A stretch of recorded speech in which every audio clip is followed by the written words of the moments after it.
Shalom warga kerajaan, selamat malam. Apa kabar saudara pada hari ini? Kita bersyukur buat kebaikan Tuhan, buat anugerah Tuhan. Kita bisa berjumpa kembali hari ini dalam program Daily Devotion. Saudara, malam hari ini sebelum kita merenungkan firman Tuhan, mari sama-sama kita datang di hadapan Tuhan.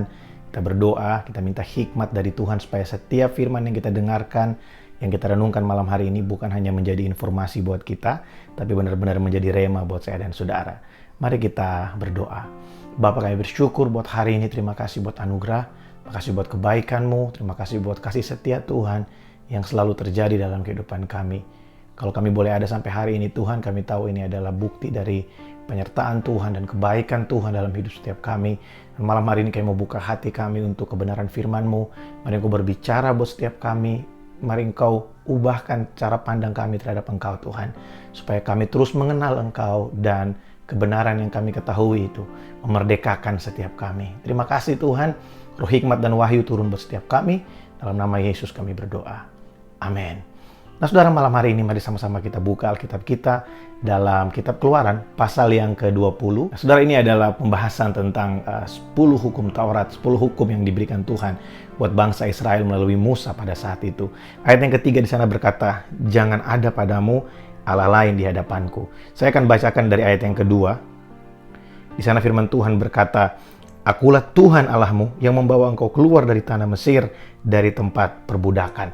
Nah saudara, dalam kisah perjanjian lama, ketika bangsa Israel keluar dari tanah Mesir, sebenarnya Tuhan pada saat itu memberikan hukum-hukum ini. Dalam perjanjian baru di sana Paulus berkata bahwa hukum diberikan bukan untuk Tuhan, bukan untuk kebaikan Tuhan, tapi hukum ini diberikan Tuhan kepada bangsa Israel supaya ini menuntun mereka, memberikan kepada mereka hidup yang lebih baik, memberikan kepada mereka hidup yang bernilai, yang takut akan Tuhan dan hidup di dalam kemenangan, untuk membuat hidup mereka yang sudah terbiasa menjadi seorang budak di Mesir, menjadi orang-orang yang punya satu gaya hidup yang baru, gaya hidup yang sesuai dengan kehendak Allah pada saat itu ketika mereka akan masuk ke dalam tanah perjanjian, dalam perjalanan mereka menuju tanah perjanjian.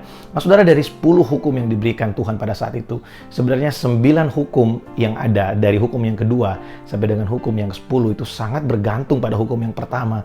Di sana firman Tuhan berkata yang kita baca tadi di ayat yang ketiga, "Jangan ada padamu Allah lain di hadapanku." Nah saudara, ketika kita menjadikan Tuhan sebagai Tuhan satu-satunya dalam kehidupan kita, sebagai penolong, sebagai satu figur Tuhan, sebagai satu-satunya dalam kehidupan kita, tidak ada yang lain. Tuhan itu bukan nomor 1, bukan nomor 2, bukan nomor 3. Kadang kita ada banyak orang yang bilang, oh nomor 1 itu Tuhan, nomor 2 keluarga, nomor 3 pekerjaan. Berarti kita sedang membuat Tuhan menjadi salah satu dari sekian banyak pilihan yang ada dalam hidup kita. Tapi yang benar adalah Tuhan adalah satu-satunya. Dialah segala-galanya. Di dalam keluarga kita, di dalam pekerjaan kita, dalam pelayanan kita, Tuhan harus menjadi satu pribadi yang benar-benar kita akui sebagai Tuhan dan Raja dalam kehidupan kita. Ketika kita benar-benar menjadikan Tuhan sebagai Tuhan dan Raja satu-satunya dalam kehidupan kita, maka kita akan bisa menikmati yang namanya hubungan. Kita bisa menikmati yang namanya keindahan dalam keluarga. Saudara, dari hukum yang kedua sampai dengan hukum yang ke-10 itu sangat bergantung pada hukum yang pertama. Ketika Tuhan benar-benar menjadi satu-satunya dalam kehidupan kita, di situ kita bisa menikmati rest. Kita bisa menikmati sabat bersama-sama. Bukan hanya dengan sesama, tapi kita juga bisa menikmati rest di dalam Tuhan. Ketika kita menjadikan Dia sebagai satu-satunya dalam kehidupan kita, maka kita pasti bisa menghormati orang lain. Kita pasti akan mengasihi orang lain. Karena kita tahu bahwa Tuhan terlebih dahulu mengasihi kita. Karena Tuhan terlebih dahulu sayang buat setiap kita. Makanya dalam perjanjian baru, Yesus berkata bahwa hukum itu, hukum yang terutama adalah kasihilah Tuhan Allahmu dengan segenap hatimu, dengan segenap jiwamu, dengan segenap akal budimu, dengan segenap kekuatanmu.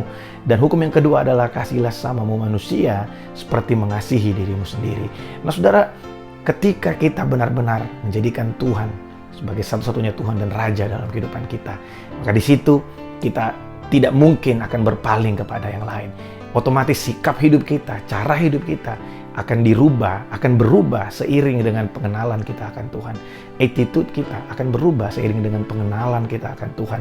Cara kita bekerja, cara kita melayani, cara kita hidup di tengah-tengah lingkungan masyarakat akan berubah seiring dengan pengenalan kita akan Tuhan. Karena kita tahu Ketika Tuhan menjadi raja dalam kehidupan kita, maka segala sesuatu yang kita lakukan di muka bumi ini adalah untuk mencerminkan Tuhan di tengah-tengah masyarakat, untuk menjadi perwakilan Tuhan, the representative of Christ's kingdom di tengah-tengah dunia yang sudah jatuh ini. Nah, saudara, mari kita benar-benar merenungkan bahwa siapa yang menjadi pribadi yang terutama dalam kehidupan kita. Dia harus menjadi satu-satunya. Dia bukan salah satu dari sekian banyak pilihan. Tuhan itu bukan nomor satu, pelayanan nomor dua, keluarga nomor tiga, pekerjaan nomor empat. Tapi Tuhan itu adalah satu-satunya. Dialah segalanya buat kita. Ketika Dia bertahta menjadi raja dalam hidup kita, maka dalam pelayanan kita, dalam keluarga kita, dalam pekerjaan kita, Tuhan selalu jadi yang nomor satu. Selalu yang kita lakukan untuk mempermuliakan nama Tuhan. Kita bisa mengasihi orang-orang di keluarga kita. Kita bisa mengasihi orang-orang yang ada di bawah kita di kantor, yang ada di atas kita dalam tempat pekerjaan kita. Kita bisa mengasihi jiwa-jiwa karena kita tahu ada Tuhan sebagai raja, dan semua itu mempermuliakan raja kita. Nah, saudara, biar apa yang saya bagikan malam hari ini menjadi berkat buat saya dan saudara. Mari kita terus bersemangat mengikuti Tuhan. Mari kita terus semangat dalam pengiringan kita kepada Tuhan, karena kita percaya Dialah Tuhan dan Raja yang sudah membebaskan kita, membawa kita keluar dari tanah perbudakan ke dalam satu hidup yang baru, hidup dalam kerajaan Allah. Tuhan Yesus memberkati.